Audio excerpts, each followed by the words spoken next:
Hola hermanos y amigos, es una bendición estar con ustedes en este momento y estudiar la palabra de Dios para darnos unas palabras de aliento e instrucción, pero también es un gusto saber que te has puesto en tu corazón el darte el tiempo para una edificación a tu vida. ¿En alguna vez en tu vida has pensado que Dios no escucha tus oraciones? ¿O en algún tiempo de tu vida has sentido tan agobiado que piensas que Dios no escucha? ¿O en alguna otra ocasión has pensado tirar la toalla de tan problema tras problema vienen a tu vida o a la de tu familia? Déjame decirte que David, aquel joven valeroso que dijo, aquel gigante, tú vienes a mí con espada, lanza y jabalina, pero yo vengo en el nombre de Jehová de los ejércitos. Este joven en alguna ocasión estuvo en esta circunstancia o muy parecida a las que te acabo de mencionar. Por lo que me gustaría que estudiáramos juntos el Salmo 34. Y me gustaría que buscaras en tu Biblia, que fueras por ella si no la tienes, o que la abrieras en esta porción. Salmo 34. Antes de leerlo o de hacer una lectura, me gustaría mencionarte algunas generalidades de este salmo. Primero, es un salmo de acción de gracias, o de alabanza como también se conoce. En el hebreo es forma de un acróstico y esto con la finalidad de que se pudiera aprender con más facilidad. Pero es un salmo como la mayoría de los salmos que tiene un carácter teocéntrico. Y cuando hablo de esta palabra es que aunque muestra sentimientos humanos, la principal o el centro del salmo es Dios mismo. Y esto lo podemos ver que este salmo tiene 22 versículos y 16 de ellos hablan o nos muestran la palabra de Jehová. Y nos muestra también por lo menos 11 acciones que Jehová hizo o puede hacer hacia el hombre. Pero también este salmo, hermanos y amigos, es uno de los 8 salmos que se escribió en la persecución de David por parte de Saúl. No hay certeza del lugar donde se escribió, pero yo creo que fue escrito en la cueva de Adulam, por 2 razones. Porque ninguno de los 8 salmos que se escribieron en la persecución hace alusión de una inclusión o unión de personajes. En este salmo se mencionan palabras como exaltemos, acampa alrededor de los que le temen. Pero también creo que se escribió ahí porque hace referencia a grupos. Mencionan frases como engrandeced a Jehová conmigo, venid hijos y oídme, gustad y ved. Recordemos que en la cueva de Adulam, cuando se enteró la familia de David, vinieron a él, y no solamente ellos, sino también vinieron los endeudados, los afligidos y los que estaban en amargura de espíritu. Pero, ¿cómo llegamos a este salmo? ¿Cómo llegamos a esta etapa de la vida de David? Bueno, recordando un poquito de la historia de David, recordemos que David al principio era aquel joven que cuando llevó el campamento estaba en la batalla contra los filisteos y fue y peleó contra los filisteos. Al llegar a estar con Saúl, hubo unas mujeres que cantaban y danzaban y decían, Saúl hirió a sus 1000 y David a sus 10,000. Dice el relato bíblico que cuando Saúl lo oyó, dijo esto, solo le falta el reino, y desde aquel día no miró con buenos ojos a David. Desde ese momento Saúl quiso quitarle la vida a David por sus propias fuerzas. Le arrojó por lo menos 2 veces una lanza, le dio a su esposa Mical y le pidió 100 prepucios y dijo, para que en la mano de los filisteos sea contra él. Habló a sus siervos y a su hijo para que lo matasen. Envió hombres a casa de David para que lo vigilaran y lo pudieran matar. Pero ahí Mical le ayudó. Y si fuera poco, cuando Jonatán fue a ver a Samuel, envió mensajeros por 3 ocasiones y fue librado. En ese momento David fue a ver a Jonatán y le dijo, ¿qué he hecho yo? ¿Cuál es mi maldad o cuál es mi pecado hacia tu padre? Y tenía una buena razón para decir esto. Dice la Biblia que David se portaba prudentemente, que era acepto a todo el pueblo y que Israel y Judá le amaban. Y si fuera un poco, dice en 1 de Samuel, entre los capítulos 18 y 19, que Jehová estaba con él. Y no tengo ni la menor duda, hermanos, que así como la frase se repite en Génesis 40:41, haciendo referencia a José, Jehová estaba con él, y estoy seguro que también hacía prosperar lo que David hacía. Aún con esto, se fue a Nob, fue a ver al sacerdote Ahimelech, y de ahí partió a Gat. Estando en Gat, dijeron los habitantes de aquel lugar: ¿no es este David el rey de la tierra? ¿No es este el que cantaban las mujeres? Saúl hirió a sus 1000 y David a sus 10,000.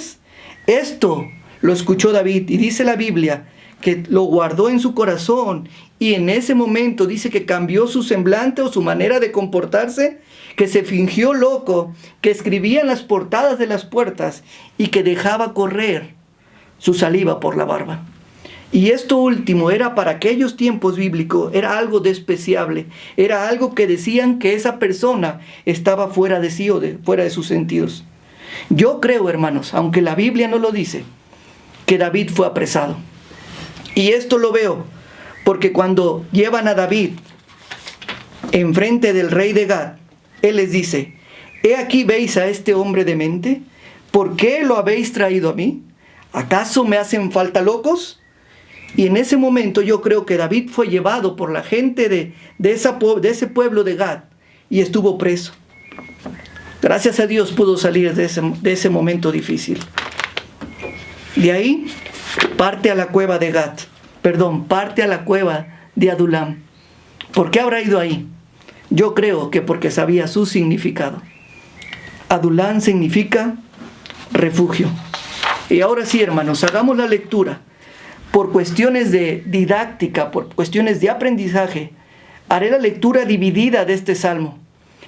Y lo veremos en 4 puntos. El primero, la adoración. Del versículo 1 al versículo 3. Dice así: «Bendeciré a Jehová en todo tiempo. Su alabanza estará de continuo en mi boca. En Jehová se gloriará mi alma. Lo oirán los mansos y se alegrarán. Engrandeced a Jehová conmigo y exaltemos aún a su nombre». El diccionario bíblico nos dice esta definición de adoración: honra que se rinde en razón de lo que Dios es en sí mismo y de lo que es para aquellos que la imparten. Alguien dijo, para ampliar la definición, adorar es despertar la conciencia por atributos de Dios, alimentar la mente con la verdad de Dios, abrir el corazón al amor de Dios y dedicar la voluntad al propósito de Dios. Con esta definición y estas palabras podríamos decir que hay una diversidad de formas de adorar a Dios. Podemos adorar con nuestras ofrendas, podemos adorar con nuestra vestimenta, podemos adorar a Dios con nuestro comportamiento, pero también lo podemos adorar con la honestidad de nuestro trabajo y, cómo no, o cómo dejarlo a un lado, con nuestra boca, con acciones de gracias, con los cantos. Pero en estos 3 versículos nos muestran 4 o 5 puntitos de lo que debe de ser una adoración. El primero lo vemos en el primer versículo: bendeciré a Jehová en todo tiempo. Esto me habla primero que no importaba las circunstancias que estaba rodeando David o que estaba rodeado. Honestamente, hermanos, es fácil adorar cuando todo está bien en tu vida. Es fácil adorar cuando tienes un trabajo. Es fácil adorar cuando tienes para tus viajes, para ciertos lujos. Es fácil adorar cuando tu familia está llena de salud y no pasa ningún problema. Pero ¿qué tal cuando hay escasez? ¿O cuando hay enfermedad? ¿O cuando falta el trabajo? Y esto toma mayor relevancia, hermanos, pensando en esto, el contexto de David. David hizo al lado sus temores, David hizo al lado sus angustias, David hizo al lado todo lo que le rodeaba en su vida y dijo: bendeciré a Jehová en todo tiempo. En otras palabras, él dijo: ni la persecución de Saúl hacia mi vida, ni todo lo que he pasado en Gad cambiaría los atributos de Dios hacia su vida. Entre más conocemos a Dios, más razones tendremos para adorarle. Cuando tú conoces el amor de Dios, Cuando tú conoces su bondad, cuando tú conoces su misericordia y su fidelidad, tendrás más razones para adorar. Entonces, podría decir yo, hermanos, que no debo de basar mi adoración en las emociones, sino más bien debemos de basar nuestra adoración en el conocimiento que tenemos de nuestro Dios. Pero también nos dice en este versículo que su alabanza estaría de continuo en su boca. O sea, que debería de ser de una forma audible. David había tomado la decisión no solamente de bendecir y de alabar en todo tiempo, sino también dijo que tomaba la decisión de empezar a publicar esos atributos de Dios hacia los demás. Y no dudo que haya empezado con su familia y con aquellos 400 hombres. ¿Cuándo fue la última vez que dimos una acción de gracias? Versículo 2 dice: en Jehová se gloriará mi alma. Esto me refleja, hermanos, el corazón de David. El ser humano tiene una tendencia a la autoexaltación. Tiene una tendencia al aplauso mismo. Tiene una tendencia a levantarse el cuello por naturaleza. Pero aquí David nos da el remedio para evitar esto en nuestras vidas.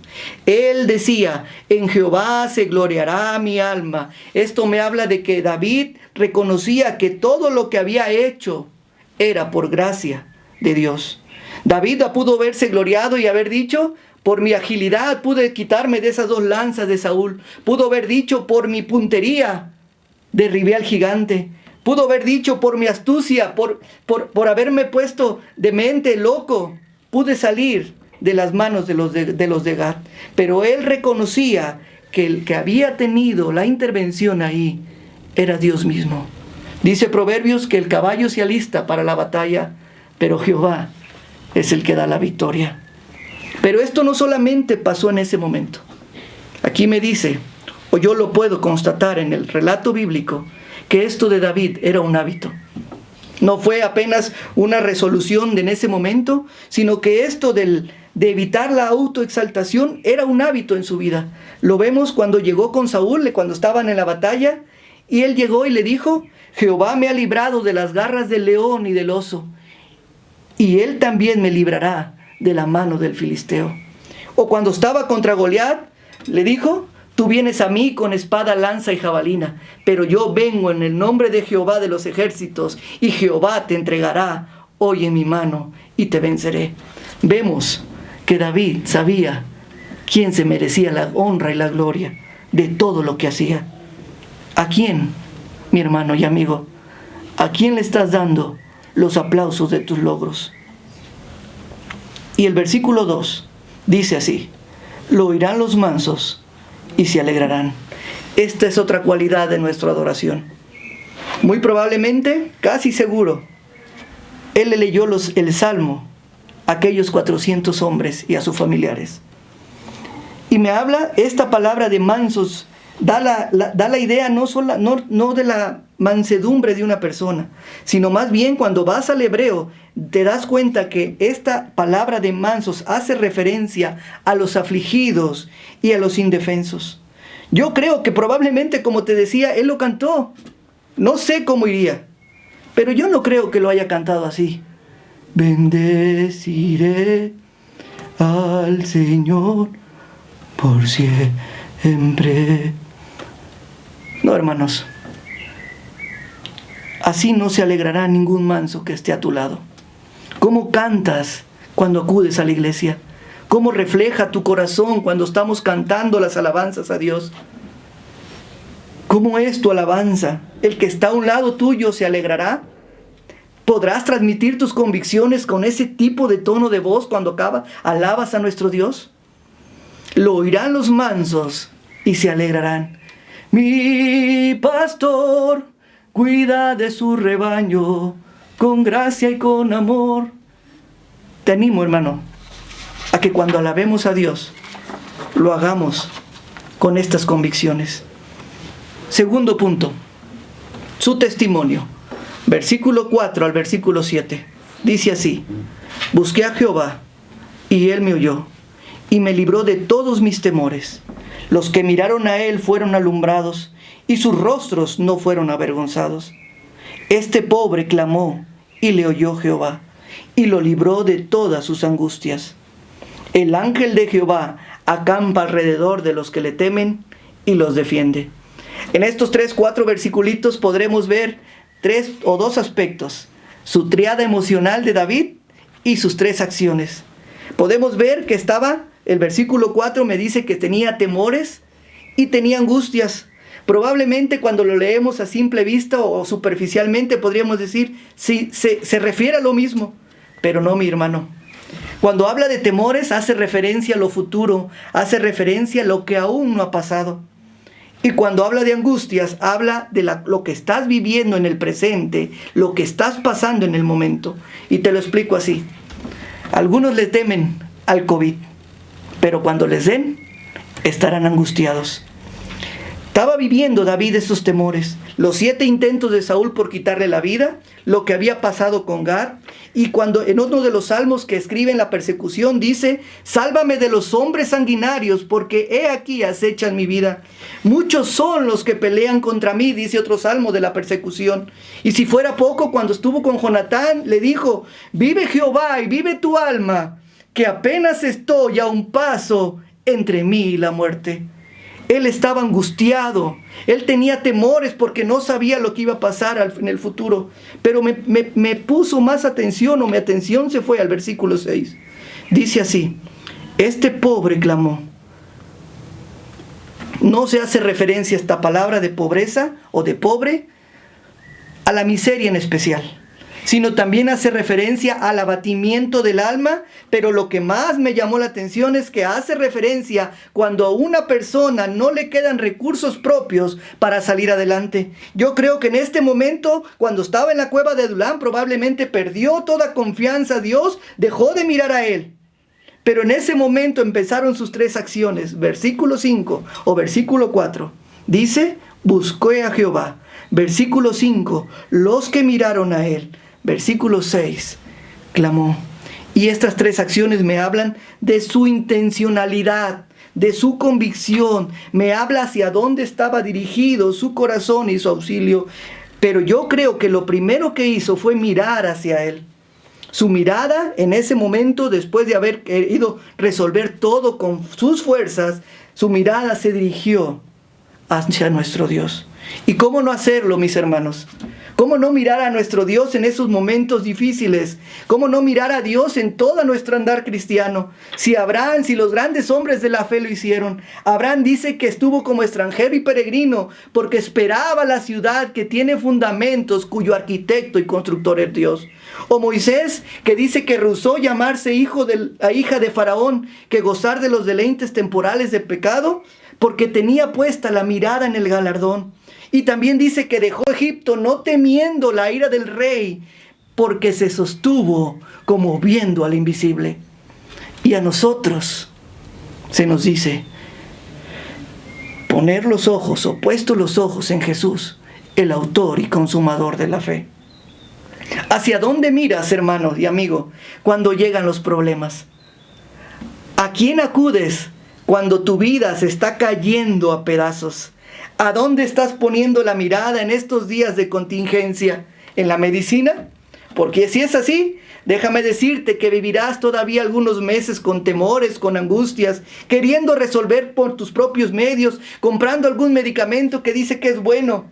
Pero no hay mejor dirección que poner nuestra mirada hacia nuestro Dios. Hagamos lo mismo que aquellos hombres de la fe.